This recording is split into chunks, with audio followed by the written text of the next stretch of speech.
What's up guys, TechLab here. Now you guys told us you wanted us to do more video content on the systems that we have in our studio. Now we don't have that many systems really, but we do have this one. This is currently our test rig and it's looking pretty sad, sitting on this little old frame. But today we're going to be giving it a new home, and obviously with a new case comes new fans. Lots and lots of fans. So for those of you who are new to the channel, this is our test system. Now this system is generally used for GPU testing. It's nothing really super high end, it's just enough for the older graphics cards that we tend to do here. As far as the system goes, we are running an Intel B660 board, an Intel Core i3-12100F, which has been plenty for all of the graphics cards we've tested, apart from the RX 7900 XT, which we actually had to do in a different system due to how powerful it is. 16GB of DDR4 RAM, full NVMe storage, so we don't have to actually have any extra cables or anything, and a Cooler Master 1000 watt power supply that was recently donated to the channel. Now it may not be the fastest system out there, but it is ours, and it's currently looking pretty sad. So we need to get it off this board and get it into a new case.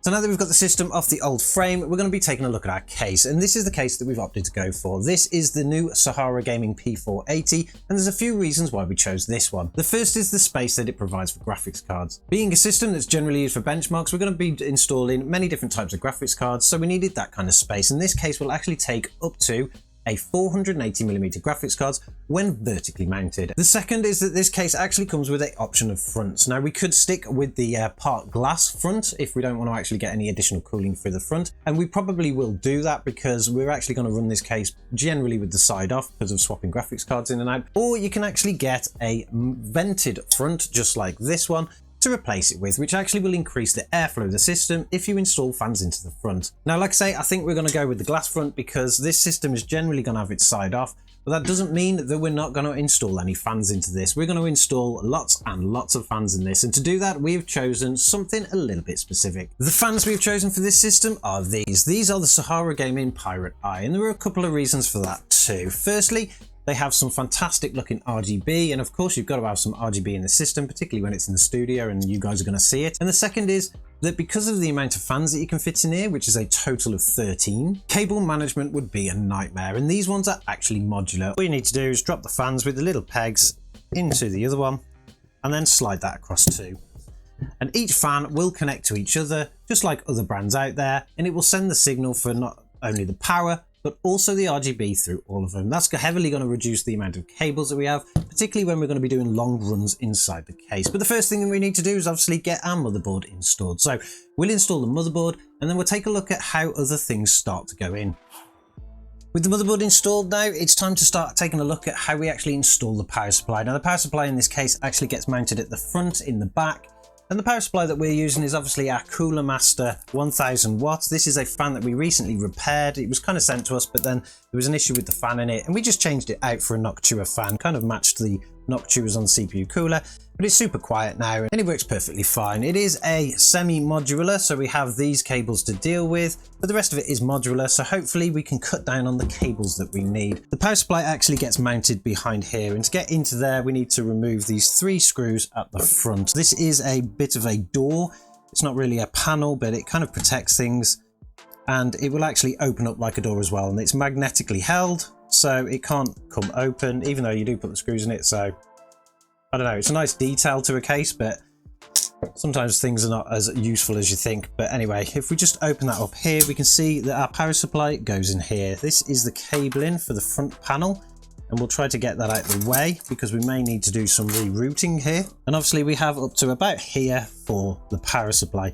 Now I'm not too keen on the way that this cable actually comes through the case, so I'm going to do a little bit of rerouting. It actually does, it's a bit of an extension that goes to the back so that you can get to the power supply at the front. I don't like it going through there, so I'm going to pull it back through the side here, and we'll tag it all off later. And I'm going to take it, probably, it has to actually go down to the bottom here. So we'll take that little caddy out where the power supply goes.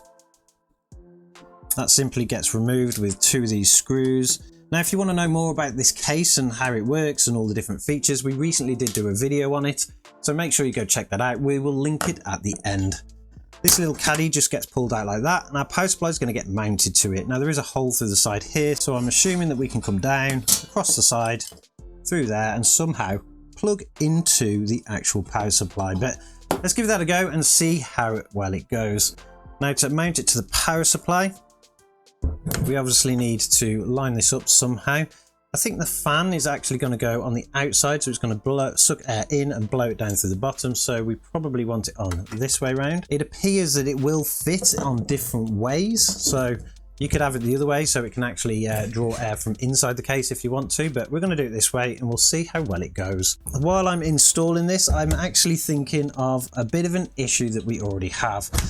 And that issue is, how are we going to mount the fans onto the back plate that are inside the system when the power supply is actually in the way? So maybe we actually install this in a minute instead. So let's get some fans on the inside, particularly on that plate, and we'll see if then the power supply will fit fine. Now, the fans that we're going to be installing into the front of this are obviously going to go here. I'm not sure yet if we're going to bother installing some into the front. You can take this plate out if you don't want it in there. I might just do that.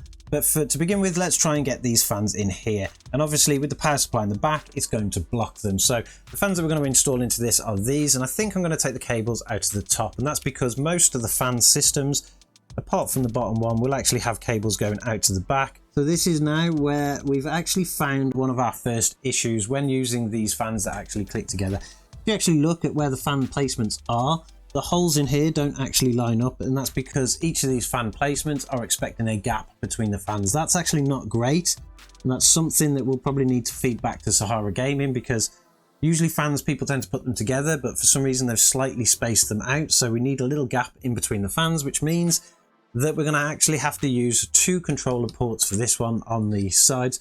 The tops shouldn't be a problem at all because they actually use slots and not holes. So that's an extra controller for our fans that we need. So let's grab that out and then we'll install each fan individually. Okay, so we've done some basic cable management in the back and we've started to install the fans. We've got the rear one installed here and we've got the little adapter on the top and it goes through the back.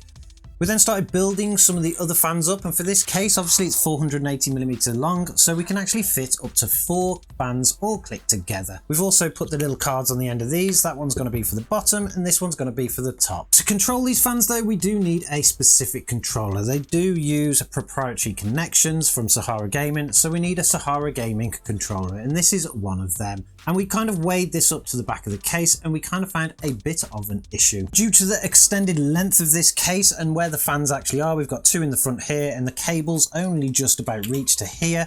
And we've got one in the back and the cable only just about reaches to there. We have to kind of mount the controller in the middle, and this actually causes an issue for our longest fans. And that's because if we actually mount them at the back, and the bottom ones would be that way round, the cable is at the front, and if you actually pull that cable and it's quite tight to get to here, it actually pulls the little adapter off. So we're going to have to mount this in the front, and to do that we just simply turn the fans round. But then we have an even bigger issue. The cable isn't long enough once it's at the bottom to reach that controller. Now, unfortunately, because they use proprietary connections, we can't actually extend them. I could cut the cables off and extend them manually and solder some new ones on, and maybe that is something I will do in the future, because you get plenty of these little adapter plates with each fan, and of course I'm not going to use half of them anyway because they're clicked together. So that is one option that we could go for. I will have a word with Sahara Gaming and see if they do extension cables for these, but I don't believe that I've seen them on the website, so I'm not sure they actually do them. The other option though is to install a second controller. Now, this is not the ideal thing that I want to do, but fortunately I do have another controller. Now, these controllers are identical, so they will work pretty much the same way. And you could potentially kind of extend from one to the other to get everything to sync up, but I could just click the button or use the remote and they'll sync up anyway. They both use SATA connections, so we'll need to install a SATA cable to the power supply. Again, slightly a little bit annoying, but because of the amount of fans we're running, we will need the separate power. I think for the first controller, I'm going to mount it somewhere inside this cage here. I'm not exactly sure where yet, but I'm going to find a space for it and we'll mount it. They do come with sticky pads. Somewhere in the back here, and then we'll mount this one somewhere on the back here, maybe onto this controller here if that top fan will reach. more maybe at the top. I'm not quite sure yet. We'll mount it in there though, and that way we will have a controller at the front and a controller at the back, and whichever kind of configuration we use going forward, whether we want to install some front fans or not, there's going to be enough controllers and enough connections for everything. The first thing to do though is install the fans. Now, because we're going to go from the top, and this one is going to go from the top, so the fans will need to face this way and blow up. That will actually get mounted into the case just like that. Now you can go up to the 140mm fans for this, but because we're using the 120s, we're actually going to have it mounted just about there. This case is actually perfect for water cooling. If anybody out there does like to water cool their PCs, and this has actually got me tempted in doing it myself, you can run a nice big long radiator at the top, a radiator at the front, a radiator at the bottom, a radiator in the back. You've got plenty of space to put radiators, and all you do is just pipe it all up and get your fans running on there. I'm now going to go and actually screw this in, and we'll also screw the bottom one in, and then we'll take a look at the back and we'll see what type of cabling we've got to do and see if we can get both of those controllers in. So for the controller at the rear, obviously we only have one fan now. All the other fans are going to the other controller because all of the connections are at the front. This does obviously free up this controller to be able to give us any kind of more fans that we need to install, or LED lights and things like that, because anything from Sahara Gaming will work.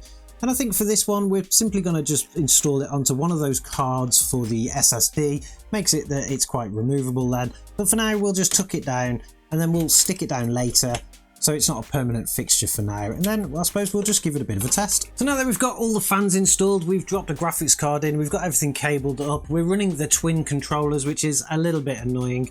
It is time for the final test. We have our remote control, which should work on both controllers because they're technically the same thing.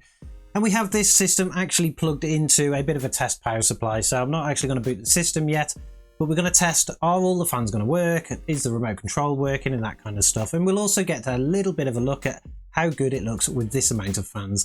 In the end, we did install only 11 fans, although this case will take up to 13. We could install 2 more in the front here, but I think what we're going to do is actually remove that bracket so you can just see through the front and actually see into the case without having fans in the way. But anyway, let's hit that button and see what happens. And there we have it. Everything is actually lighting up, all of the fans are working. They are a little bit loud at the moment, so what I might do is actually run a cable from the motherboard to the controllers and let the motherboard control all the fans. But apart from that, it looks absolutely stunning. As far as the controller goes, they are pretty basic. There's a few presets that you can set, so this will run through multiple colors. These fans are ARGB. So there's a lot of light in there, and you can do quite amazing things with them. You can also motherboard control the lighting on these if you have an ARGB connection. They do give you a cable to go straight to the controller, and you can do it via software if you want. But apart from that, we can switch the colors up. I'm not exactly sure what color we're going to go with on this one, or we can just set it to a bit of RGB puke rainbow. Now, what was it actually like to build into this case? To be honest, it wasn't too bad. Installation of the primary components for this are pretty easy. The fans are pretty easy, the motherboard's pretty easy, graphics card, everything pretty much has a place. And obviously there is a lot of space to work in it. But there are some issues with this case, and we kind of found that as we went along. The 2 front fans there are actually connected together, but that's because I haven't actually put all of the screws in them because of that space issue where it creates a space between them. When installing the fans with the separate cables on, because of the type of fans that we've got, the cables are not long enough to actually reach the controller. So what we had to do is just mount the top fan, and the bottom fan is actually just a bit, it's actually quite solid down, but it could potentially fall off if unclicked. To resolve that though, I probably will do a bit of a modification on the case just to hold the fan in place. All it needs is the hole moving just slightly so that you can at least get 1 or 2 screws in. I suspect that that is also going to be an issue for the front here because the holes actually line up on that panel exactly the same as they do for that internal piece, and that is also going to cause a similar issue there. But if you are using separate fans with standard connections, you're probably not going to have a problem. It's probably going to fit perfectly fine. And you can also get extensions for normal fans, so you can pretty much take them to anywhere that you want, straight to the motherboard, straight to a controller, that kind of thing. The other slightly annoying thing about this case was actually how the power supply fits in. The power supply fits in the front at the bottom there. Now the power supply itself has no issues, that fits perfectly fine. There's a nice little space for the cables, but it does present a couple more issues. Obviously the power supply is behind this fan here, so what exactly is that fan doing? All it's doing is blowing air onto the back of the power supply, which is not great. And even if you turn that around as an intake, you're not going to be able to get any air through it because, again, the power supply is in the way. But apart from that, it's actually quite a decent case to build into, and you're going to fit loads and loads of things in here. If you're going to go for a more water-cooled system, something that's a bit more custom, it's perfect for that because you've got plenty of space for your radiators, and you're pretty much going to custom make most of the wiring and piping and all that kind of stuff anyway. But at least now our test system has a bit of a home. We're going to do a little bit more cable management on this. We're going to remove the front bracket there, so the next time you see this, it's going to look even better. Let me know in the comments below what you think about this case, and particularly the system that we've built into it. I know RGB fans are not favourable by a lot of people out there, but we thought it would add a little bit of a colour to the videos, particularly when we're over at the benching table and you guys get to see this machine in flow. Also, let me know what colours should we actually run with it. Should we leave it on something like an RGB puke where it's actually going around the system, or should we set it to a static colour, maybe something,